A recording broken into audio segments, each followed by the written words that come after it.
Hello, I'm Mr. B, and I'm here to talk about writing equations in point-slope form. All right, so I kind of squeezed the formula for point-slope form up here as y minus y1 equals m times x minus x1. All right, two things we need. We need a point, which we actually have two of them, and we need the slope, which we don't have. All right, so the first thing I'm going to do is find the slope. All right, we find slope by using the slope formula. All right, changing y over changing x, y2 minus y1 over x2 minus x1. So let's go ahead and do that. Let's take our y's, I'm gonna subtract them. Have 8 minus -2. And we have 4 minus -5. All right, and change in y, we have 8 minus -2, which actually is 8 plus 2, and 8 plus 2 is 10. And 4 minus -5 is 9. All right, that's my slope. All right, so once you find the slope, it's very, very easy to write point slope form, all right? There's a couple of different things we need to remember. All right, so you only need to choose one point. I'm actually gonna write both of these. I'm gonna write both of these in point slope form, okay? Let's start with the 4/8 first. So let's say we have y. What is our y value? It's 8. So we have y minus 8 equals the m, is where our slope goes, it's 10/9.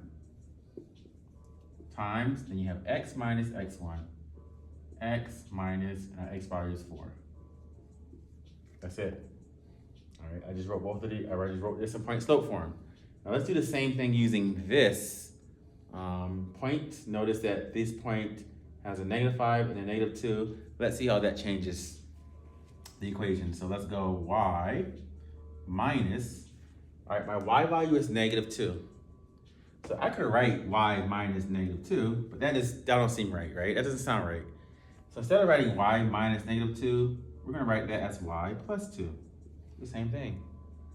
All right, equals the m, again, my slope is 10/9. We have times, then x minus, our x value is -5. Same thing, we don't say x minus -5. We know that this is the same as x plus 5. All right, so I have two equations. These are actually the same exact line. All right, if you were to take both of these and convert them into slope-intercept form, you see that this is the same exact equation. All right, only thing you need to remember is if you have that double negative, you make it a positive. All right, because there's a negative or subtraction sign already in the formula. All right, like always, if you need any help, please let me know. Peace.